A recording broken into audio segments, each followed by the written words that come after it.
आपल्याला अनेकदा आश्चर्य वाटते की काही लोक भरपूर पैसा असूनही नेहमी सामान्य जीवन कसे जगतात आणि काही जण कमी उत्पन्न असूनही दीर्घकाळात करोडपती कसे बनतात. विश्वास ठेवा किंवा ठेवू नका, तुम्ही आत्ता पैशाबद्दल जे निर्णय घ्याल त्याचा परिणाम येत्या काही वर्षांमध्ये तुमच्या आर्थिक स्थितीवर होईल. तर मग आत्ताच पैशाचे मानसशास्त्र समजून घेऊन त्याचा लवकरात लवकर फायदा का घेऊ नये. चला तर मग आज आपण अशाच एका पुस्तकाबद्दल बोलणार आहोत. हाय हॅलो नमस्कार, बुकवाणी या माझ्या यूट्यूब चॅनलवर तुम्हा सर्वांचे हार्दिक स्वागत आहे. आज आपण लेखक मॉर्गन हाउसेल लिखित द सायकोलॉजी ऑफ मनी या पुस्तकाचे सारांश रूपी अभिवाचन करणार आहोत. चला तर ऐकूया. मग तुमच्याकडे चांगले पैसे असण्याचा तुमच्या हुशारीशी फारसा संबंध नसतो, तर तुमच्या वागणुकीशी त्याचा अधिक संबंध असतो.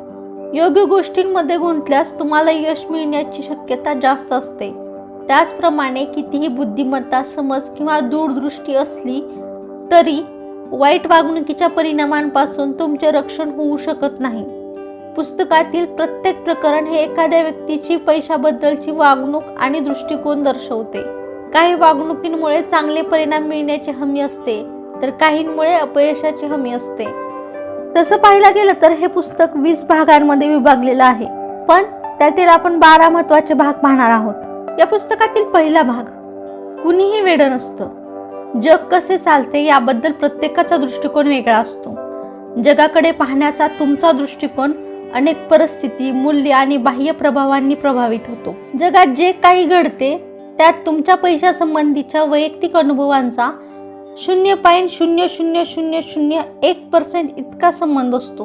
पण जग कसे चालते याबद्दल तुम्ही काय विचार करता यावर 80% अवलंबून असते. तुम्ही कितीही वाचन केले किंवा कितीही मोकळ्या मनाचे असलात तरी भीती आणि अनिश्चिततेच्या शक्तीला कुणीही रोखू शकत नाही. आपल्याला वाटतं की जग कसं चालतं हे आपल्याला माहीत आहे, पण आपण त्याचा एका पातळ रेशीम धाग्या इतकाही अनुभव घेतलेला नाही. अमेरिकेतील लॉटरीची तिकीट खरेदी करणाऱ्याचा विचार करा. कमी उत्पन्न असलेले लोक वर्षाला $400 खर्च करतात. हा आकडा जास्त उत्पन्न असलेल्यांनाही धक्का देऊ शकतो. काही जण या पैशाची आशा किंवा लालसा म्हणून समर्थन देऊ शकतात. स्वतःला त्यांच्या जागी ठेवल्याशिवाय ते असं का करतात हे समजणं कठीण आहे. या पुस्तकातील दुसरा भाग, नशीब आणि जोखीम. तुमचे प्रयत्नच तुमचे परिणाम ठरवतात, पण नशीब आणि जोखीम यांचीही त्यात मोठी भूमिका असते. 1968 साली बिल गेट्स अशा काही मोजक्या हायस्कूलपैकी एकामध्ये शिकले जिथे संगणक होते. जर त्यांचे शिक्षक बिल डगल यांनी त्यावेळी $3000 संगणक विकत घेतला नसता तर बिल गेट्स यांना त्यांच्या कारकिर्दीत तेवढे यश मिळाले नसते. बिल गेट्स स्वतः मानतात की जर लेकसाईड स्कूल नसते तर आज मायक्रोसॉफ्ट अस्तित्वात नसते. लेकसाईडमध्ये संगणकशास्त्राचे 3 अत्यंत हुशार विद्यार्थी होते, जे मित्रही होते. बिल गेट्स, पॉल ॲलन आणि केंट इव्हान्स. केंट इव्हान्सचेही नशीब यशस्वी होणारच होते, पण पदवी होण्यापूर्वीच एका अपघातात त्यांचा मृत्यू झाला. हे दुर्दैवाचे एक उदाहरण म्हणून पाहिले जाऊ शकते. नशीब आणि जोखीम पत्करणे या दोन्ही गोष्टी प्रत्येकाच्या आयुष्यातील परिणामांवर प्रभाव टाकतात, अगदी त्यांच्या स्वतःच्या प्रयत्नांच्या पलीकडे जाऊन. या दोन्ही गोष्टी घडतात कारण हे जग इतके गुंतागुंतीचे आहे की केवळ तुमच्या प्रयत्नांच्या जोरावर तुम्हाला 100% परिणाम मिळणे शक्य नाही. तुमच्या नियंत्रणाबाहेरच्या घटनांचाही तुमच्यावर मोठा परिणाम होऊ शकतो. या पुस्तकातील तिसरा भाग, कधीच पुरे होत नाही. ही कथा लेखक कर्ट ओनेगट आणि जोसेफ हेलर यांची आहे, जे एका अब्जावधीच्या पार्टीला जातात. कर्ट म्हणतात की तो अब्जावधी एका दिवसात इतके पैसे कमावतो की जेवढे हेलर यांनी त्यांच्या लोकप्रिय कादंबऱ्यांमधून कधीच कमावले नाहीत. हेलर म्हणतात की हो, पण माझ्याकडे अशी एक गोष्ट आहे जी त्यांच्याकडे कधीच नसेल, पुरेसेपणा. तुमच्याकडे जे काही आहे ते धोक्यात घालण्याचे काहीच कारण नाही. सर्वात कठीण आर्थिक कौशल्य म्हणजे आपले ध्येय बदलू न देणे. स्वतःची इतरांशी तुलना करणे ही एक चूक आहे. भांडवलशाही, संपत्ती आणि मत्सर या दोन्हींसाठी चांगली आहे, पण सामाजिक तुलना ही एक कधीही न संपणारी प्रक्रिया आहे. तुम्हाला नेहमीच कुणीतरी तुमच्यापेक्षा वरच्या पायरीवर सापडेल. पुरेसे असणे म्हणजे काय टाळावे हे जाणून घेणे, जेणेकरून तुम्हाला नंतर पश्चाताप होणार नाही. काही गोष्टी किती फायदेशीर असल्या तरी त्या धोक्याच्या लायकीच्या नसतात. अशा काही गोष्टींची एक छोटी यादी म्हणजे प्रतिष्ठा, स्वातंत्र्य, मित्र, कुटुंब, प्रेम आणि आनंद. जिंकण्याचा एकमेव मार्ग म्हणजे हा खेळ न खेळणे. या पुस्तकातील 4था भाग, गोंधळात टाकणारे. वॉरन बफे यांच्या संपत्ती मागे एक साधे सत्य आहे. ते केवळ एक चांगले गुंतवणूकदार नाहीत, तर गेल्या 75 वर्षापासून ते एक गुंतवणूकदार आहेत. त्यांच्या आर्थिक यशाचे मूळ त्यांनी सुरुवातीच्या काळात उभारलेल्या आणि दीर्घकाळ टिकून ठेवलेल्या आर्थिक पायांमध्ये आहे.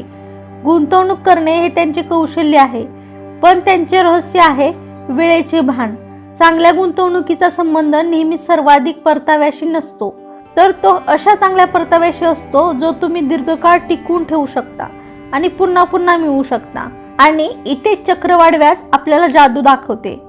पैसे मिळवणे आणि पैसे टिकवणे या पूर्णपणे भिन्न गोष्टी आहेत आणि त्यासाठी पूर्णपणे भिन्न मानसिकता आणि रणनीती आवश्यक आहे. पैसे मिळवण्यासाठी जोखीम पत्करणे, आशावादी असणे आणि स्वतःला पुढे आणणे आवश्यक असते. पैसे टिकवण्यासाठी याच्या अगदी उलट गोष्टींची गरज असते. त्यासाठी नम्रता आणि तुम्ही जे काही निर्माण केले आहे ते तितक्याच लवकर हिरावून घेतले जाऊ शकते ही भीती आवश्यक असते. या पुस्तकातील 5वा भाग, संपत्ती विरुद्ध श्रीमंत राहणे. संपत्ती मिळवणे आणि ती टिकवणे या पूर्णपणे भिन्न गोष्टी आहेत आणि त्यासाठी पूर्णपणे भिन्न मानसिकता आणि रणनीती आवश्यक असतात. संपत्ती मिळवण्यासाठी जोखीम पत्करणे, सकारात्मक राहणे आणि स्वतःला त्या झोकून देणे आवश्यक असते. संपत्ती टिकवण्यासाठी त्याच्या अगदी उलट लागते. त्यासाठी नम्रता आणि आपण कमावलेली संपत्ती हातातून पटकन निसटून जाऊ शकते ही भीती असणे आवश्यक असते. मायकल मॅरेटस एक व्हेंचर कॅपिटलिस्ट आहेत. ते म्हणतात, आपल्याला हे समजते की उद्याचा दिवस कालच्या दिवसासारखा नसेल. आपण आपल्या यशावर विसंबून राहू शकत नाही. आपण आत्मसंतुष्ट राहू शकत नाही. कालचे यश उद्याच्या यशात रूपांतरित होईल असे आपण गृहीत धरू शकत नाही. टिकून राहण्याची मानसिकता ठेवण्यासाठी 3 गोष्टी आवश्यक आहेत. आर्थिकदृष्ट्या अभेद्य बनण्यासाठी ध्येय ठेवा, बाजारात चढ उतार सहन करण्याइतके सक्षम व्हा आणि चक्रवाढ व्याजाची जादू काम करेपर्यंत या खेळात टिकून राहा. नियोजनाबद्दल सर्वात महत्त्वाची गोष्ट म्हणजे हे समजून घेणे की कोणतीही योजना ठरल्याप्रमाणे तंतोतंत पार पडणार नाही. प्रत्येक योजनेत चुकांना वाव असतो. तुमची योजना यशस्वी करण्यासाठी तुम्हाला एखाद्या विशिष्ट गोष्टीची जितकी जास्त गरज असेल तितकी तुमची योजना कमकुवत होईल. भविष्याबद्दल आशावादी राहा, पण यशाच्या मार्गात येऊ शकणाऱ्या अडथळ्यांचीही जाणीव ठेवा. या पुस्तकातील 6वा भाग, टेल तुमचा विजय म्हणजेच नाणेफेक अयशस्वी झाल्यास तुमचा विजय. ही कथा आहे कला संग्राहक हायजन्स बर्गुएन यांची. त्यांनी पिकासो, ब्राक, क्ली आणि मातीस यांच्या कलाकृतींचा एक अविश्वसनीय संग्रह जमवला होता. लोक त्यांच्या कला गुंतवणुकीच्या कौशल्याने थक्क झाले होते. सत्य हे होते की त्यांनी प्रचंड प्रमाणात कलाकृती खरेदी केल्या होत्या. त्यांच्या संग्रहातील केवळ एक छोटासा भागच मौल्यवान होता. बर्गुएन अनेक वेळा चुकू शकले असते, तरीही शेवटी ते नेहमीच बरोबर ठरले. कोणती मोठी, फायदेशीर, प्रसिद्ध आणि प्रभावशाली गोष्ट ही एका डेल इव्हेंटचा म्हणजेच अत्यंत अनपेक्षित घटनेचा परिणाम असते. म्हणजेच हजारो किंवा लाखो घटनांमध्ये एकदा घडणारी घटना. आता आपण व्हेंचर कॅपिटल मॉडेलबद्दल बोलूया. जर एखाद्या फंडाने 100 गुंतवणुकी केल्या तर ते अयशस्वी होण्याची 80% शक्यता, चांगल्या कामगिरीची काही टक्के शक्यता आणि चांगला परतावा मिळण्याची 1 ते 2% शक्यता गृहीत धरतात. जर आपण शेअर बाजारातील यशस्वी आणि अयशस्वी कंपन्यांच्या वितरणाचा विचार केला तर बहुतेक सार्वजनिक कंपन्या अयशस्वी होतात. फक्त काही कंपन्या चांगली कामगिरी करतात आणि काही कंपन्या उत्कृष्ट परिणाम देतात. जेव्हा तुम्ही हे स्वीकारता की व्यवसाय, गुंतवणूक आणि वित्त क्षेत्रात सर्व काही नशिबावर अवलंबून असते, तेव्हा तुमच्या लक्षात येते की अनेक गोष्टी चुकतील, बिघडतील आणि अयशस्वी होतील, पण हे अगदी सामान्य आहे. या पुस्तकातील 7वा भाग, संपत्ती म्हणजे जे दिसत नाही. संपत्ती हे एक आर्थिक मालमत्ता आहे. जिचे अद्याप वस्तूंमध्ये रूपांतर झालेले नाही. हाऊसेल स्पष्ट करतात की जेव्हा लोक म्हणतात की त्यांना लक्षाधीश व्हायचे आहे, तेव्हा त्यांचा खरा अर्थ असतो की त्यांना $10,00,000 खर्च करायचे आहेत. $10,00,000 खर्च करणे हे लक्षाधीश होण्याच्या अगदी विरुद्ध आहे. संपत्ती आणि श्रीमंती यातील फरक हा आहे की जे लोक मोठ्या घरात राहतात आणि महागड्या गाड्या चालवतात ते श्रीमंत असतात. ज्यांचे उत्पन्न मोठे असते ते श्रीमंत असतात. ते आपली संपत्ती दाखवण्यासाठी याचे प्रदर्शन करतात. संपत्ती लपलेली असते. संपत्ती म्हणजे असे उत्पन्न जे वाचवले जाते, खर्च केले जात नाही. संपत्ती म्हणजे पर्याय, लवचिकता आणि वाढ असणे. संपत्ती म्हणजे आपल्या गरजेच्या वस्तू खरेदी करण्याची क्षमता असणे. या पुस्तकातील 8वा भाग, पैसे वाचवा. एक विशिष्ट उत्पन्न पातळीच्या पलीकडे 3 प्रकारचे लोक असतात. जे बचत करतात. पहिले, जे बचत करतात म्हणजेच ते बचत करतात. यातील दुसरे, ज्यांना आपले पैसे वाचवू शकतो असे वाटतही नाही. तिसरे, ज्यांना पैसे वाचवण्याची गरज आहे असं वाटत नाही. तुमच्या उत्पन्न आणि गुंतवणुकीवरील परताव्यापेक्षा तुमचा बचतीचा दर अधिक महत्त्वाचा आहे. लोक काय विचार करतात किंवा त्यांना काय वाटते याची चिंता करू नका. तुमच्या वेळेवर नियंत्रण असणे आणि पर्याय उपलब्ध असणे हे जगातील सर्वात मौल्यवान चलन आहे. या पुस्तकातील 9वा भाग, वाजवी, विवेकी आणि चुकांसाठी वाव. आर्थिक निर्णय घेताना विचारशून्य होऊ नका. वाजवी असण्याचे ध्येय ठेवा. वाजवी असणे अधिक वास्तववादी आहे आणि त्यासोबतच दीर्घकाळ टिकून राहण्याची क्षमता येते, जी सर्वात महत्त्वाची आहे. कालांतराने पैसे कमवण्याची तुमची शक्यता वाढते. स्कॉट सेगन एक राज्यशास्त्रज्ञ आहेत. ते म्हणतात, ज्या गोष्टी पूर्वी कधीही घडल्या नाहीत त्या नेहमीच घडत असतात. लक्षात ठेवा की कालची कामगिरी उद्याच्या कामगिरीचे सूचक नसते. ब्लॅक जॅक आणि पोकर खेळणाऱ्यांना माहिती असते की ते निश्चिततेवर नव्हे तर संभाव्यतेवर खेळत आहेत. योजनेनुसार न घडणाऱ्या गोष्टींसाठी योजना आखणे ही सर्वोत्तम योजना आहे. तुम्ही याला चुकांसाठी वाव ठेवणे असेही म्हणू शकता.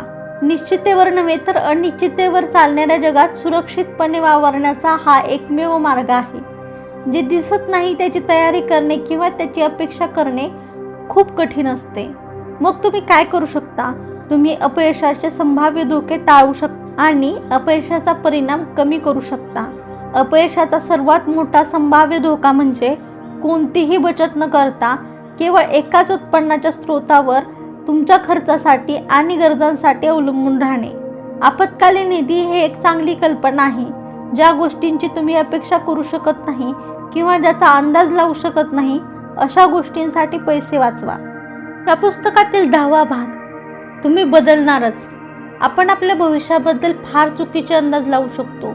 आपल्या सध्याच्या गरजा आणि इच्छा या भविष्यात आपल्याला लागतील आणि हव्या असतीलच असे नाही. दूरगामी विचार करणे आणि प्रभावी निर्णय घेणे खूप कठीण असते.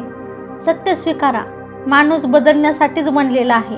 आज तुम्हाला जे महत्त्वाचे वाटते त्याला 10 वर्षांनी कदाचित काहीच अर्थ उरणार नाही.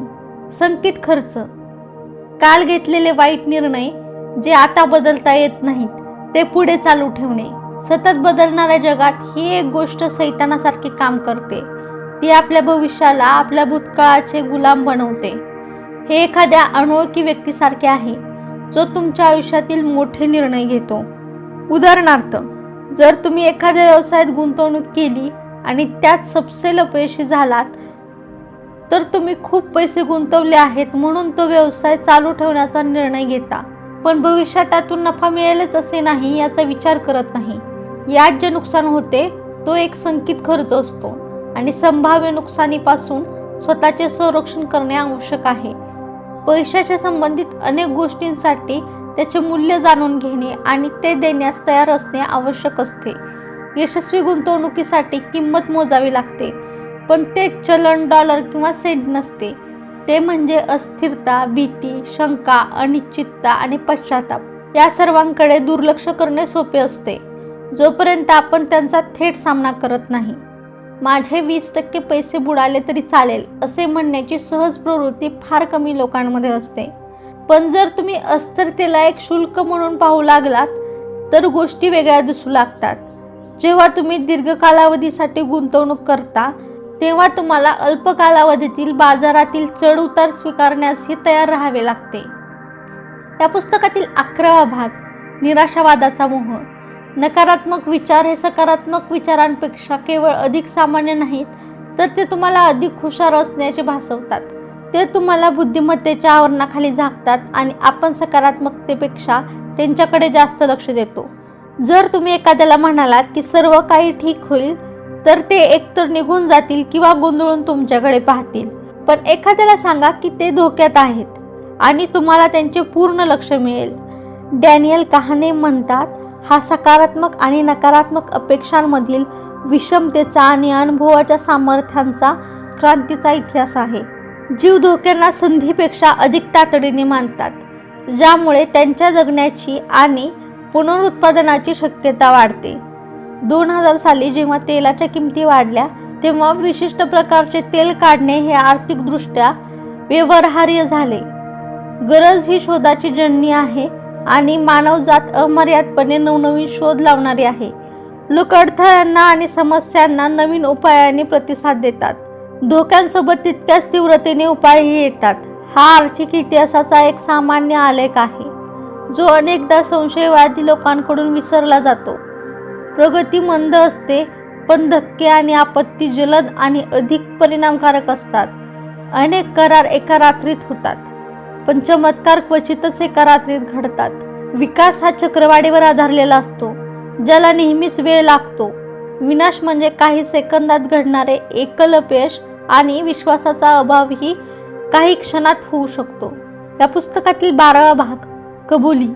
या भागात लेखक त्यांच्या काही आर्थिक वर्तनावर आणि विश्वासांवर प्रकाश टाकतात. हाउसेल यांचे आर्थिक निर्णय एकाच गोष्टीने प्रेरित आहेत, स्वातंत्र्य.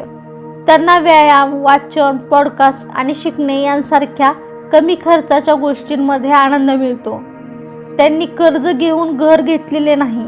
ते कबूल करतात की जरी हा एक वाईट आर्थिक निर्णय असला तरी तो एक चांगला निर्णय आहे, कारण त्यामुळे किमान मनशांती मिळते. ते त्यांच्या मालमत्तेपैकी 20% रक्कम रोख स्वरूपात ठेवतात. त्यात त्यांच्या घराच्या मूल्याचा समावेश नाही. ते हे एक सुरक्षा कवच तयार करण्यासाठी आणि आपत्कालीन परिस्थितीत आपले शेअर्स विकण्याची वेळ टाळण्यासाठी करतात. चार्ली मंगर म्हणतात, चक्रवाढीचा पहिला नियम म्हणजे अनावश्यक पैसे काढण्याचे टाळणे. हाउसेल आता वैयक्तिक शेअर्समध्ये गुंतवणूक करत नाहीत. हाउसेल यांनी सर्व शेअर्स बाजारातील गुंतवणुकी कमी खर्चाच्या इंडेक्स फंडामध्ये केल्या आहेत. काही लोक सरासरी बाजारापेक्षा जास्त परतावा मिळवतात. हे खूप कठीण आहे आणि बहुतेक लोकांना वाटते त्यापेक्षा खूपच जास्त कठीण आहे. प्रत्येक गुंतवणूकदाराने अशी रणनीती निवडली पाहिजे ज्यात त्यांची उद्दिष्टे साध्य करण्याची सर्वोत्तम संधी असेल. बहुतांश गुंतवणूकदारांसाठी दीर्घकाळात कमी खर्चाचे इंडेक्स फंड सर्वाधिक परतावा देतील. याबरोबरच मॉर्गन हाउसेल लिखित द सायकोलॉजी ऑफ मनी या पुस्तकाचे सारांशरूपी अभिवाचन समाप्त झाले आहे. भेटूया मग एका नवीन पुस्तकासह नवीन व्हिडिओमध्ये.